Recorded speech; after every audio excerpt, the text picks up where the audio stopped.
Salut tout le monde, comme promis aujourd'hui on va faire 2 whisky coca. Je déconne pas ou presque pas, puisque aujourd'hui on va faire une sorte de old fashion avec du bourbon, hop, avec un sirop de cola maison, c'est trop bon, vous allez voir c'est super cool à faire. Et un whisky cola avec une eau de vie de malt, plein d'arômes hyper végétaux, qui va aller bien avec un cola fever tree et plein d'autres ingrédients quand même, parce qu'on va pas juste faire du whisky avec du coca, on va essayer de pimper le truc pour que ce soit le super whisky coca en mode heure du singe. Alors pour faire des beaux cocktails, nous ce qu'on fait, c'est qu'on coupe des beaux glaçons. Alors pourquoi on va couper un gros glaçon dans chaque verre? C'est pas pour mettre moins d'alcool, mais vous avez toute l'explication dans cette vidéo où j'explique à quoi ça sert d'avoir un max de glace pour avoir un minimum de dilution. C'est parti.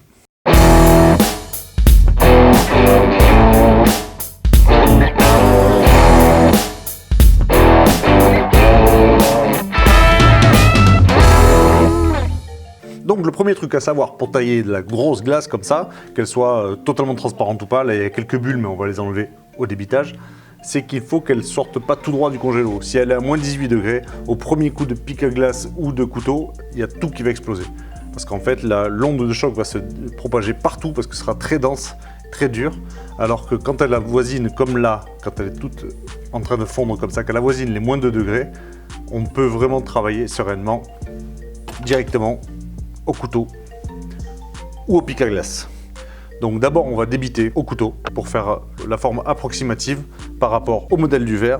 On va le garder au congélo, on va faire le cocktail et au dernier moment on viendra l'affûter pour qu'il y ait une jolie forme. Et puis voilà. Donc pour ce faire, on prend un couteau si possible avec une lame plate.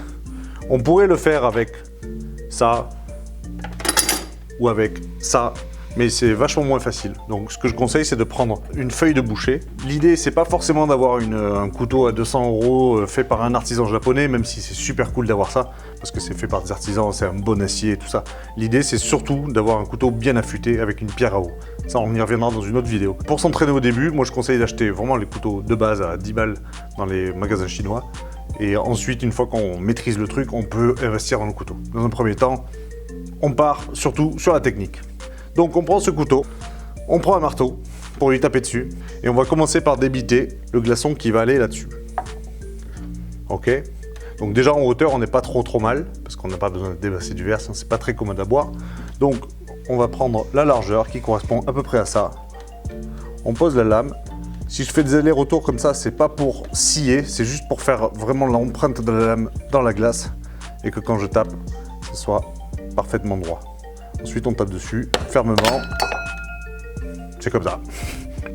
Donc là, on a un premier bloc approximatif, évidemment trop gros, mais ensuite on va l'ajuster.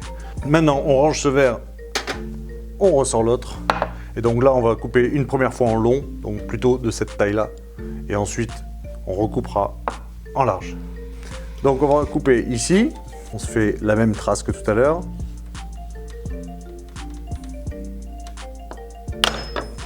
Et voilà, donc celui-là, il servira à rien. Et celui-là qui doit faire à peu près la bonne hauteur. Parfait. On va le recouper en long parce que le diamètre, évidemment, ne va pas être le bon. Et en plus, on a un côté avec plein de bulles et ça, on ne les veut pas dans le verre. On va redébiter ça comme ça par presque la moitié. On laisse la lame vraiment se faire son petit chemin déjà au départ. Et on cogne. On le repose sur l'autre côté, qui normalement est à peu près plat. Il n'est pas du tout plat, mais on va y arriver quand même. On peut utiliser celui-ci ou celui-là. On va prendre celui où il y a le moins de bulles, donc le premier. Maintenant qu'on a nos 2 glaçons qui correspondent au type de verre et qu'on va devoir ajuster au dernier moment, on les met au congélo. Pendant ce temps, on fait le cocktail et on les ressortira le moment venu pour bien les affûter. Alors maintenant que notre glace est préparée et qu'on l'a mise au congélo, on va préparer le sirop de cola maison. C'est hyper simple, vous allez voir. On va râper un citron, hop, on va râper 2 citrons verts, hop, une orange, wouh, et voilà. Il faut faire attention quand on râpe de ne pas aller trop jusqu'au blanc, sinon ça va donner un goût amer, mais sinon c'est tout. On rajoute une cuillère de barre de lavande déshydratée, une fleur de badiane, un petit peu de muscade, environ à peu près. Pas trop, mais un peu quand même. Un bâton de cannelle qu'on va casser en 4 morceaux. Je déconseille la poudre parce que du coup, après, ça fait un truc un peu trouble, un peu grumeleux, c'est pas cool. 250 g de sucre et 25 centilitres d'eau bouillante. On remue ça jusqu'à ce que le sucre soit dilué. Perfecto. On va le laisser refroidir et quand il sera froid, ce sera suffisamment infusé. Si on le laisse trop longtemps, on va avoir l'écorce des agrumes qui va donner trop de goût, la badiane qui va être trop anisée, la lavande qui va être trop amère. Donc juste le temps de refroidir, c'est suffisant comme infusion. Maintenant, ce qu'on va faire pour le long drink, c'est qu'on va préparer une sorte de fernet maison. Alors le fernet, c'est ça. C'est un apéritif italien très amer, très aromatique, qui utilisé en petite quantité dans des cocktails va vraiment révéler un arôme de menthe, de réglisse, de camomille, de gentiane, des trucs vraiment hyper aromatiques. Et donc si vous n'avez pas envie de le faire maison, utilisez celui-là. Il est très bien, il est très fort, mais c'est très bien. Sinon, on va se faire ça à l'ancienne. Donc le fernet maison. Moi, ce que j'appelle mon fernet maison, je trouve que c'est un goût qui s'en rapproche. Maintenant, je ne sais pas si c'est les vraies règles pour faire un vrai fernet, ok? J'ai pas respecté un truc particulier, je fais ma propre tambouille. Donc j'ai pris de la menthe que j'ai fait infuser dans de l'eau de vie de chez Cazotte, de l'eau de vie de raisin, donc assez neutre, assez forte pour que vraiment ça extrait tous les arômes. Je remplis vraiment chaque pot des botaniques. Je mets l'eau de vie à ras de la botanique en question et je le laisse infuser assez longtemps. Quand j'estime que ça a le goût que je veux, j'enlève la botanique, je me fais mon petit assemblage. Donc là, je prends un macérat de menthe fraîche, du quinquina, de la réglisse, de la vanille et de la gentiane. Principalement, je vais mettre gentiane et réglisse, donc on va dire 30% et 30%. Je vais mettre 20% de gentiane, 15% d'infusion de menthe et 5% de vanille pour mettre un peu de rondeur.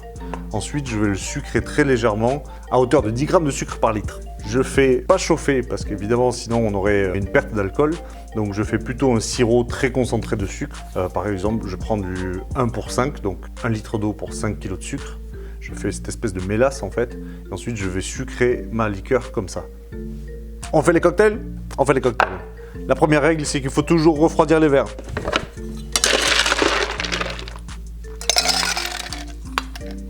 On les remplit de glace.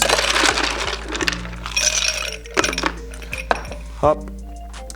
On va refroidir aussi notre verre à mélange.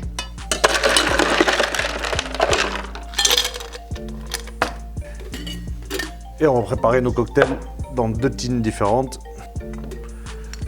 Pour notre whisky cola en long drink, on va mettre un petit centilitre de fernet maison. Faut pas trop en mettre parce que c'est très fort. On va mettre 3 traits d'angostura.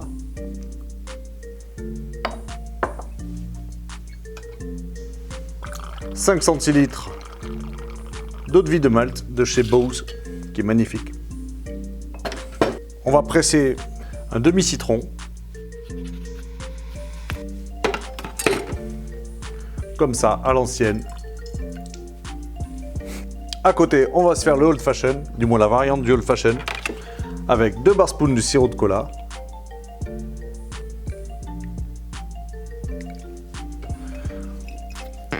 On va mettre 6 centilitres, parce qu'on est gourmand, de bourbon.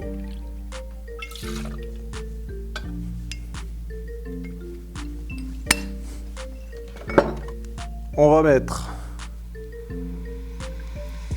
4 traits d'angostura et 2 traits d'électric bitter. Donc c'est un bitter à base de poivre Sichuan, Bread Muffin, avec des écorces de pamplemousse. Un truc hyper frais. On va sortir l'eau du verre à mélange. On met le old fashion dedans. Et on va tourner environ 60 tours ou une dizaine de secondes.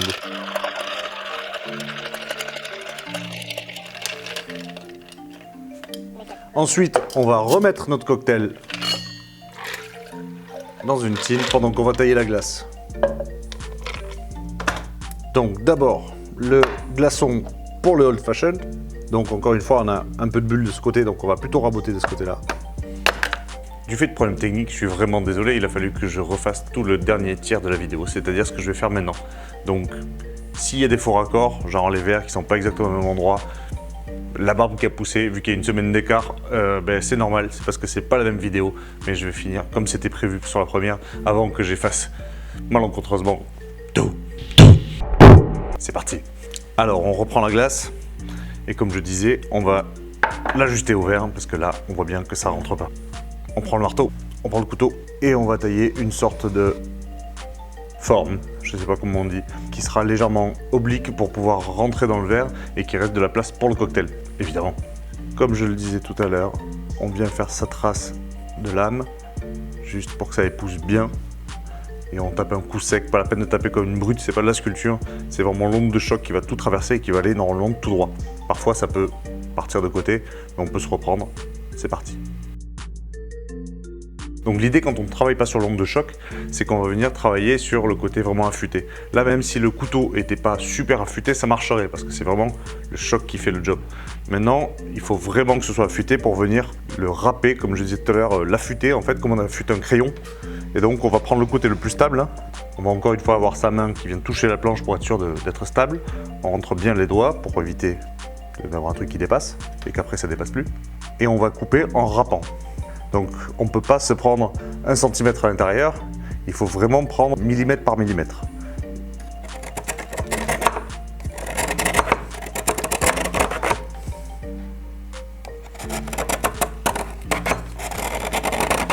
Dès qu'il y a un peu de résistance, je change un tout petit peu d'axe et comme ça coupe mieux.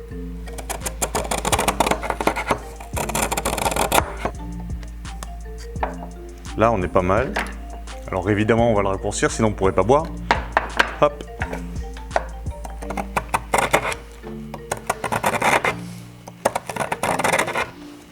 Et maintenant on va faire des biseaux. Pas des bisous.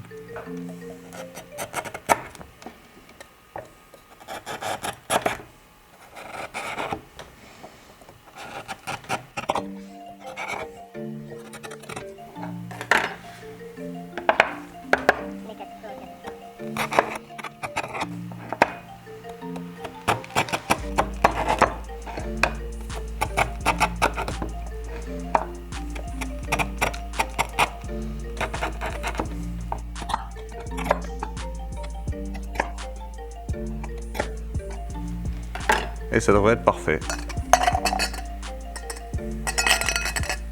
Maintenant on s'occupe du grand, donc on va aplanir le côté sur lequel on va s'appuyer.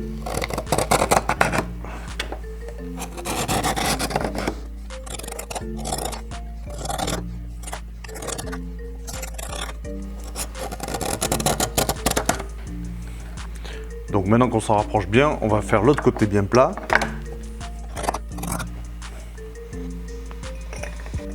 Donc là on est vraiment pas mal, mais on pourrait plus avoir de place quasiment pour le cocktail. Donc on va venir encore une fois biseauter les coins. Hop.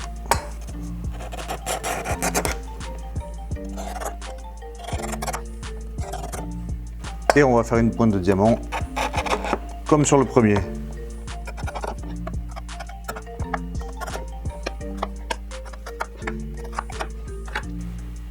Et voilà. Maintenant une petite astuce, on me demande souvent comment je fais pour avoir mon logo sur les glaçons.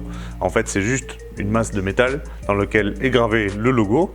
Et comme il est à température ambiante et que le glaçon est forcément à au moins -2 degrés, sinon ce serait de l'eau, en venant le poser, ça vient juste faire fondre la forme du logo.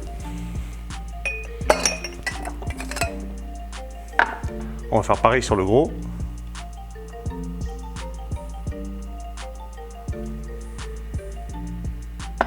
Et voilà, je ne sais pas si vous l'avez là.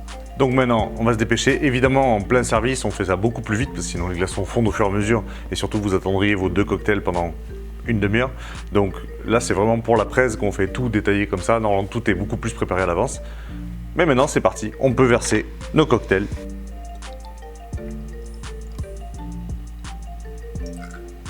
Le deuxième.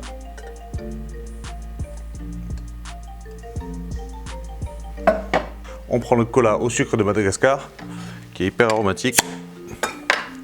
On vient verser doucement avec la cuillère pour ne pas casser toute la bulle. Pour que ça reste un peu pétillant quand même.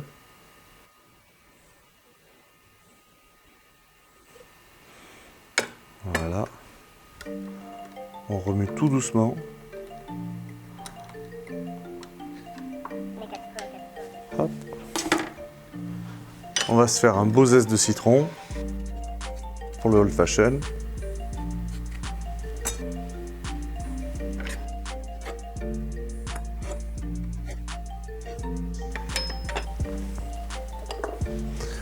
venir accrocher comme ça.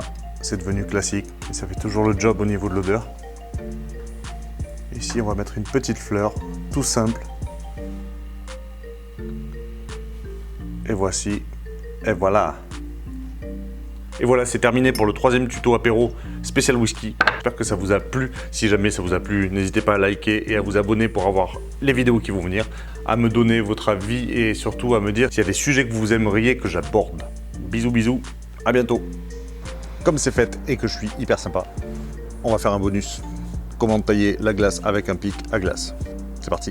Tout d'abord, petit disclaimer, que ce soit à propos de la glace ou des cocktails en général, tous les bartenders, tous les spécialistes ont leur version, ont leur vision, leur façon de faire, ils s'habituent, ils la développent et ensuite on pourrait vite penser que sa méthode c'est la bonne. Je pense pas que ma méthode est la bonne, je pense que la mienne marche chez moi. Depuis 5 ans, on envoie plusieurs centaines de cocktails par soir avec des glaçons taillés. Alors sans toute modestie que je vous montre la façon dont je fais. Si vous pensez que votre méthode est meilleure, qu'elle peut me faire gagner du temps, que j'ai quelque chose à apprendre de vous, n'hésitez surtout pas à le mettre en commentaire en dessous, en toute bienveillance, bien sûr, je vous connais les geeks. Donc ceci étant dit, c'est parti. La façon dont je tiens le pic à glace, je le prends jamais par ici. Pourquoi? Parce qu'on a une très mauvaise maîtrise de ce qui se passe au bout, ça fait trop loin. Donc comme on a besoin quand même de précision, vu qu'on a les doigts là, le pic là, moi je rapproche la main le plus près possible de la pointe, comme ça. Je laisse maximum quelques millimètres pour vraiment juste rentrer dans la glace et comme ça, si jamais je venais à déraper et me planter la main, je rentrerai de quelques millimètres. Si on le prend comme ça et qu'on se rate, on peut vraiment se faire très très mal. Donc, pic à faux. Quand on veut tailler un gros bloc comme ça, à la rigueur, on peut le prendre comme ceci pour vraiment envoyer du lourd et débiter les gros morceaux dont on veut pas. Par exemple, les bulles qui sont en haut. Hein. Donc on peut y aller. Et là, on a envoyé du pâté. On va faire l'autre côté. On n'est pas trop mal. Maintenant qu'on a un morceau qui colle à peu près à la taille du verre, on va venir mettre ses doigts le plus près possible de la pique pour ne pas se transpercer les mains. Et on va débiter tous les angles. Donc on va venir travailler comme ça avec le poignet. C'est pas la peine d'avoir tout le corps qui bouge. On range bien les doigts ici, on les met pas de l'autre côté, pile là où on va taper. On essaie d'avoir quelque chose comme ça. Et on va faire péter tous les angles.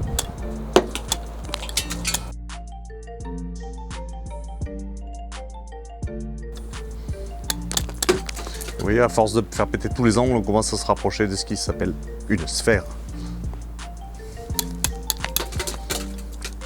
On fait aussi de la géométrie avec Nico Bossou. Donc l'idée, je ne sais pas si vous avez vu, mais je tape vraiment vers l'extérieur et non pas vers l'intérieur. En tapant comme ça, on fêle le glaçon en deux. Donc vraiment, on vient gratter, un peu comme on faisait tout à l'heure avec le couteau. On vient gratter tous les petits morceaux qui dépassent.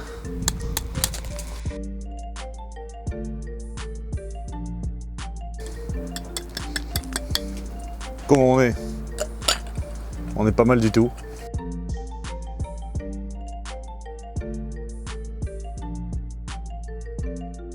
On a une sphère tout à fait décente. Hop, voilà. Donc si vous voulez enlever les petites aspérités là, vous pouvez soit faire comme ça, mais pour un client, je trouve que c'est pas hyper cool de faire fondre comme ça devant lui avec ses propres mains, surtout pas période de Covid évidemment. La question ne se pose même pas. Par contre, ce qu'on peut faire, c'est la mettre dans l'eau, mettre quelques coups de cuillère, et du coup, la chaleur de l'eau va venir vraiment arrondir toutes les petites aspérités et faire fondre les parties les plus fragiles. Merci beaucoup de m'avoir suivi.